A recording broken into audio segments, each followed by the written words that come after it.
Dear students, good morning to all of you.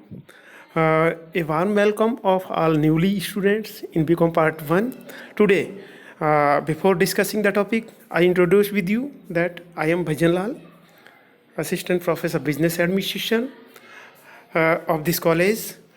First, there are some objective before determined before the discussing the topic. The introduction of this Act 1872. It is an important act which are deals all transactions in daily life, our daily life, as well as tradings, as well as commercial transactions, which is consist in this act. So there is a important act. हम देखते हैं कि day to day life में जब हमारे सामने कुछ problems होती है मात्रा में कुछ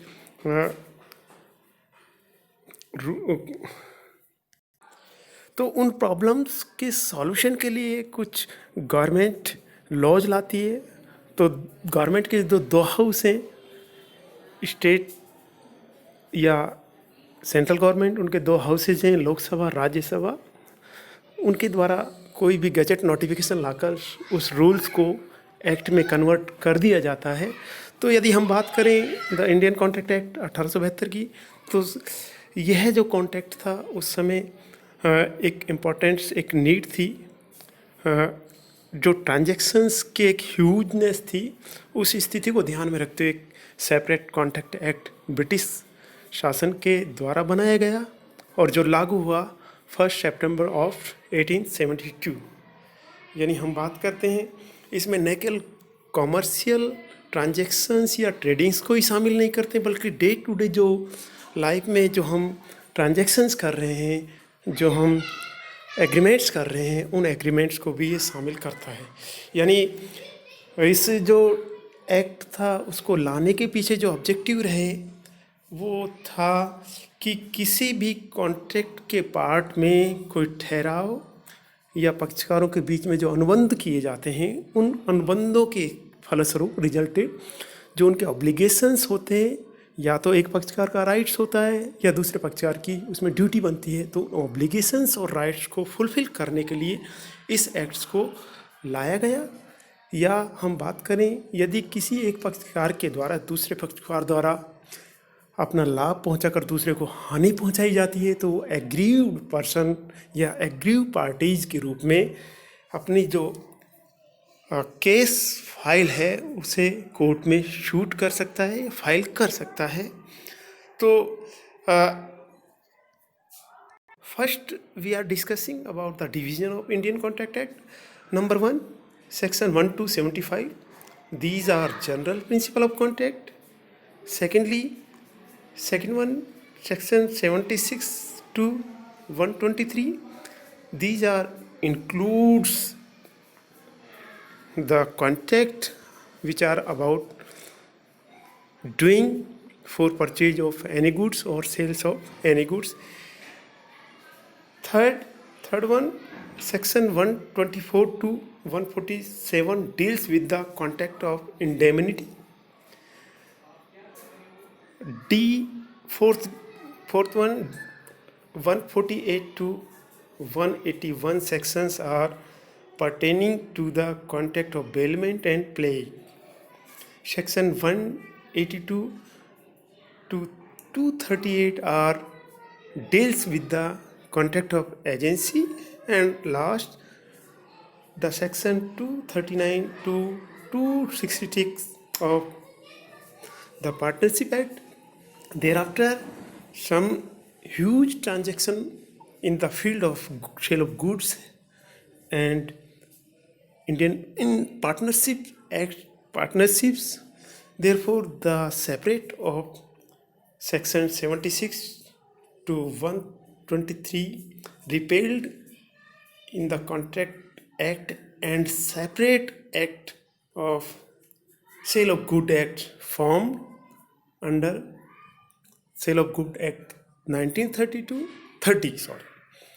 तो यानी कि धारा 76 से 123 को निकालकर, भारतीय अनुबंध अधिनियम से निकालकर एक सेपरेट या पृथक एक्ट बनाया गया और उस एक्ट का नाम था वस्तु विक्रय अधिनियम 1930, इसी तरीके से जो सेक्शंस 239 से 266 को रिपील्ड किया गया और उसके लिए सेपरेट एक्ट लाया गया जिसका नाम था भारतीय साझेदारी अनुबंध अधिनियम 1932।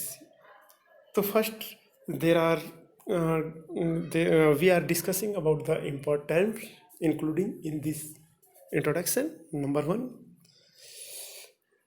offer. When a person makes, this is offer is the first step of any agreement. Every agreement being start with one party that makes an offer to another party for providing service or etc.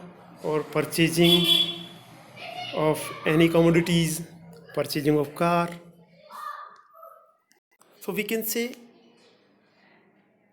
offer when one person who desire to create a legal obligation communication to another his willingness to do or not do a things with a view to obtaining the consent of that other person towards such an act or absentees.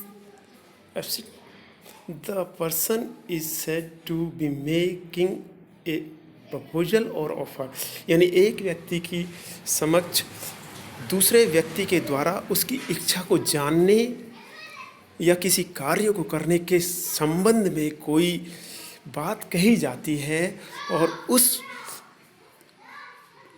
दूसरे व्यक्ति द्वारा उस बात या उस कार्य को करने के संबंध में इच्छा जाहिर करने से पहले तो हम कह सकते हैं कि एक व्यक्ति ने दूसरे व्यक्ति के समक्ष प्रस्ताव रखा.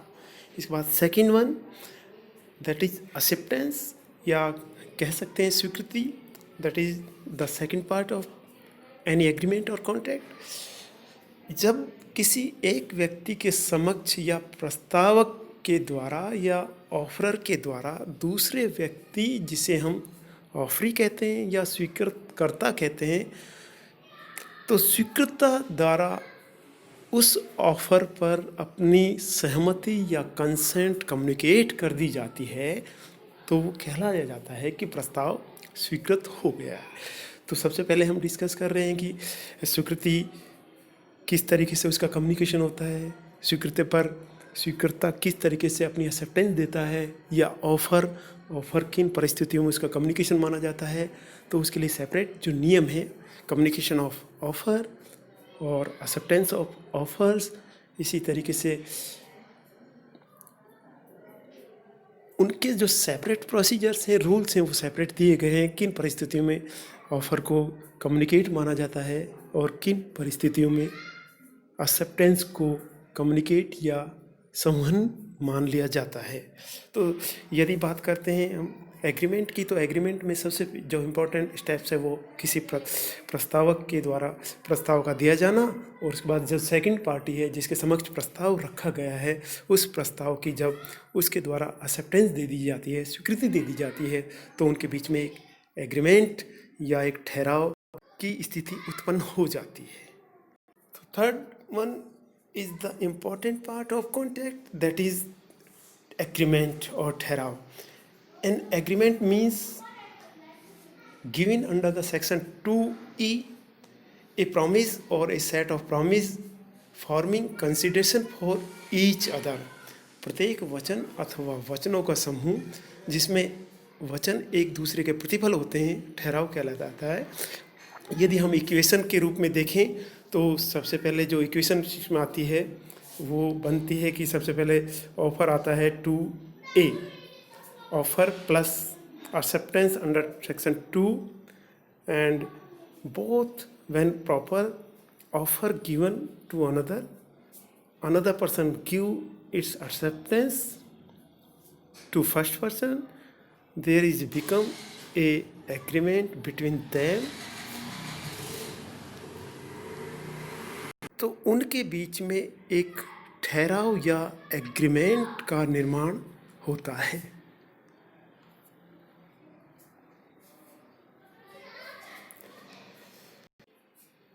Now we are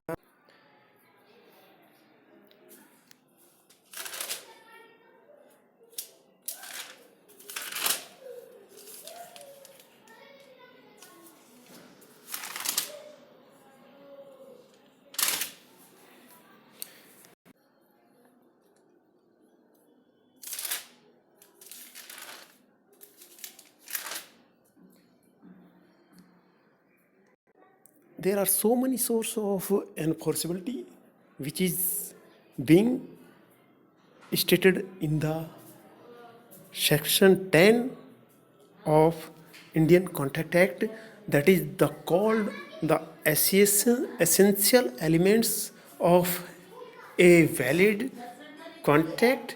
यानी कि दो बातें ज़रूरी हैं अनुबंधों के लिए। नंबर एक, इन्फोर्सेबिलिटी होनी चाहिए। इन्फोर्सेबिलिटी मीन्स बात करते हैं कि जिसमें पक्षकार को अनुबंध के या ठहराव के खंडन की स्थिति में कुछ अधिकार या राइट्स उत्पन्न होते हैं, उन राइट्स को पूरा करने के लिए, पाने के लिए अपना पक्ष रख सकता है। सेकंड, जो इम्पोर्टेंट पार्ट है, किसी भी ठहराव में जो सेक्शन 10 में दिए गए हैं कुछ एलिमेंट्स हैं, उन एलिमेंट्स का होना बहुत ज़रूरी है। यदि ठहराव में वो एलिमेंट नहीं होते हैं तो इस स्थिति में वो ठहराव अनुबंध में परिवर्तित नहीं हो सकते हैं। अतः हम कह सकते हैं what are the main features of any valid contract under section 10। There are, यदि हम सेक्शन 10 की बात करते हैं तो उसमें बहुत सारे वैलिड कॉन्ट्रैक्ट के लिए एलिमेंट्स आवश्यक हैं, उनका होना ज़रूरी है। लेकिन यदि हम बात करते हैं तो कुछ एक एग्रीमेंट या ठहराव ऐसे होते हैं जो पक्षकारों के द्वारा या पार्टी के द्वारा उनके बीच में वैधानिक संबंध स्थापित नहीं करने होते हुए they do not have intention to create any legal obligations। यानी हम बात करते हैं कि जब वैलिड कॉन्ट्रैक्ट की बात हम करते हैं तो उसमें पक्षकारों को बीच में वैधानिक संबंध स्थापित करने की इच्छा होनी चाहिए उनके बीच में। लेकिन कुछ एक अनुबंध होते हैं या ठहराव होते हैं जो कॉन्ट्रैक्ट नहीं बन पाते हैं, जिससे आपका सोशल एग्रीमेंट, सामाजिक ठहराव, यानी किसी समाज में कोई शादी ब्याह में आप किसी दूसरे पर्सन को निमंत्रण दे रहे हैं और उस स्थिति में दूसरा पर्सन या एक्स वाई पर्सन कुछ खर्च करते हुए शादी के स्थल पर शरीक होने के लिए पहुंचता है, तो उस स्थिति में वहाँ उसे कोई भोजन या खाने की व्यवस्था नहीं मिलती है, तो उस स्थिति में वो अपना केस फाइल नहीं कर सकता, क्योंकि यहाँ पक्षकारों के बीच वैधानिक संबंध करने का इंटेंशन नहीं है। इसके अलावा कुछ सामाजिक ठहराव या किसी मित्र या किसी दोस्त के साथ में आप कोई प्रॉमिस कर रहे हैं या कोई एग्रीमेंट कर रहे हैं, या माता पिता द्वारा या रिश्तेदारों द्वारा आपकी अच्छी परफॉर्मेंस पर किए गए वादे। फॉर एग्जांपल, यदि आप 12वीं की क्लास में you have good performer, your parents declared they have give 50,000 in case you have secured good conditions, good percentage। यानी कि पारिवारिक हेड ऑफ फैमिली या परिवार के सदस्य के द्वारा आपकी परफॉर्मेंस को ध्यान में रखते कोई वायदे किए जाते हैं, तो वो भी एक तरीके से अनुबंध का हिस्सा नहीं बन पाते हैं। इसके अलावा वेजरिंग, बाजी या हार जीत के या बैटिंग लगाने के जो आपके ठहराव हैं वो भी कॉन्ट्रैक्ट नहीं बन पाते हैं। इसके अलावा कुछ इम्पॉसिबल इवेंट्स हैं जो कभी भी घट नहीं कर सकते हैं, तो उस स्थिति में भी आप कोई ऐसा एग्रीमेंट करते हैं तो वो अनुबंध का हिस्सा नहीं बन पाते हैं। तो we are discussing about the enforceable. There is a some elements which are required in the contract. We can say there are some elements or essentials which are required in a valid contract. Number one, at least to और more parties must be there, यानी कि अनुबंधों में कम से कम दो पक्षकार या दो पक्ष का होना जरूरी है। नंबर एक पक्षकार है जिसे हम प्रपोजर या ऑफरर कहते हैं, और सेकंड जो आपका पक्षकार है वह प्रपोजी, और जिसे हम ऑफरी भी कह सकते हैं। यानी कि हर ठहराव में दो पक्षकार का होना जरूरी है। एक पक्षकार क्रेता के रूप में हो सकता है, दूसरा पक्षकार विक्रेता के रूप में हो सकता है। एक पक्ष वकील या क्लाइंट्स के रूप में हो सकता है, दूसरा क्लाइंट्स के रूप में हो सकता है। एक डॉक्टर के रूप में हो सकता है पक्ष, दूसरा मरीज के रूप में हो सकता है। तो एटलीस्ट देयर इज टू और more parties must be there in a contract. Second, there must be offer and acceptance, यानी कि ठहराव या अनुबंध के लिए जरूरी है कि एक पक्षकार के द्वारा दूसरे पक्षकार को प्रपोजल दिया जाए, और उस प्रपोजल के रिजल्टेड या उस प्रपोजल को जैसे ही प्राप्त करे दूसरे पक्षकार द्वारा उस पर अपनी स्वीकृति कम्युनिकेट कर दी जाए। इसके बाद प्रस्ताव और स्वीकृति के संवहन या कम्युनिकेशन के नियम क्या होंगे, कब डिलीवरी ऑफ ऑफर माना जाएगा और डिलीवरी ऑफ एक्सेप्टेंस माना जाएगा, उसके सेपरेट रूल्स हैं जिनका अध्ययन हम नेक्स्ट वीडियो में करेंगे। Next third one, intention to create legal relations. पक्षकारों के बीच में लीगल रिलेशंस स्थापित करने की इच्छा होनी चाहिए। तो इसमें जो ब्रिटिश केस का एक एग्जाम्पल है वॉल्फोर बनाम श्रीमती वॉल्फेयर। वॉल्फेयर जो और श्रीमती वॉल्फेयर दोनों पति पत्नी होते हैं। वॉल्फेयर बिजनेस के सिलसिले में लंदन जाता है, और श्रीलंका में जो वॉल्फेयर की पत्नी है वो बीमार हो जाती है। तो उस स्थिति में, बीमार होने की स्थिति में, श्रीमती वॉल्फेयर अपने पति से कंपनसेशन या क्षतिपूर्ति के रूप में या बीमारी के इलाज के रूप में कुछ खर्चा या कंपनसेशन मांगती है। तो कोर्ट इस बैकग्राउंड पर मना कर देता है कि पक्षकारों के बीच में जो कॉन्ट्रैक्ट या एग्रीमेंट किया गया है, तो पक्षकारों के बीच में वो agreement legal intention to create legal relationship की हैसियत से नहीं किया गया है, बल्कि ऐसे ठहराव पारिवारिक हैं। इसलिए वॉल्फेयर इस क्षतिपूर्ति के लिए उत्तरदायी नहीं होगा।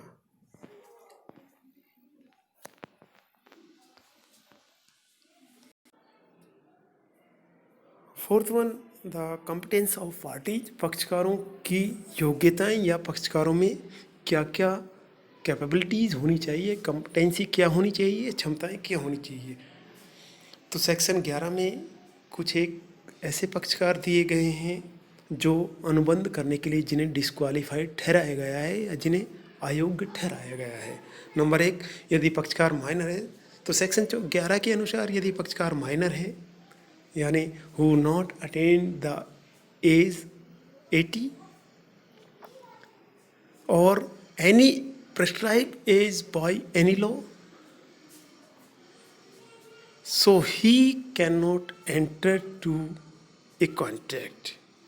Second, a person of unsound mind, यानी अस्वस्थ मस्तिष्क या लुनाटिक है या कोई पागल है, तो अस्वस्थ मस्तिष्क वाला व्यक्ति भी अनुबंध करने के लिए डिस्क्वालीफाइड ठहराया गया है।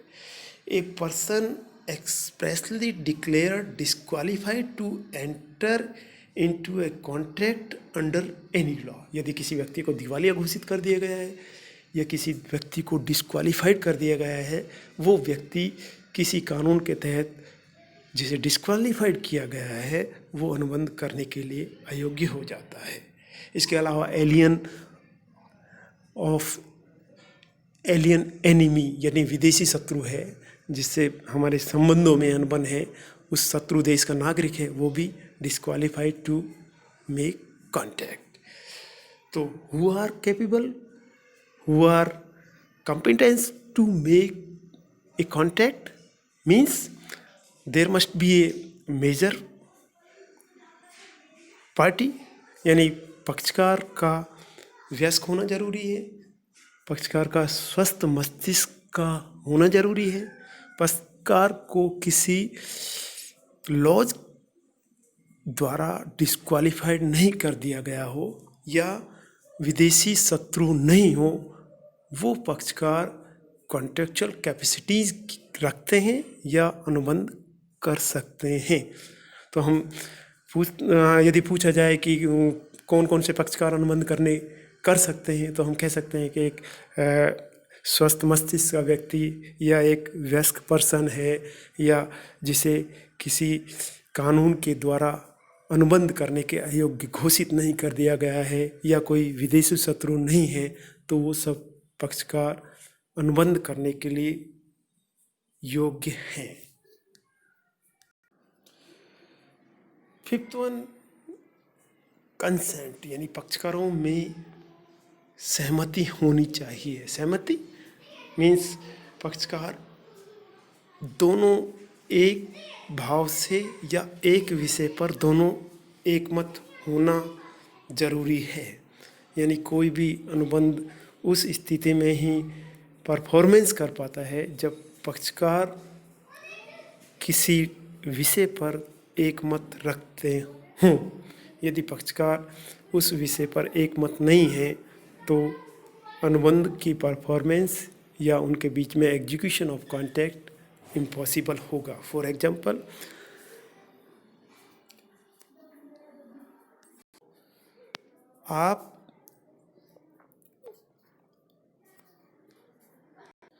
आप मारुति शोरूम में जाते हैं और वहाँ ब्लैक कलर की कार पसंद करते हैं, लेकिन डिलीवरी के समय दुकानदार या मार्केटिंग मैनेजर के द्वारा आपको ब्लू कलर की कार डिलीवर कर दी की जाती है, तो उस स्थिति में चूँकि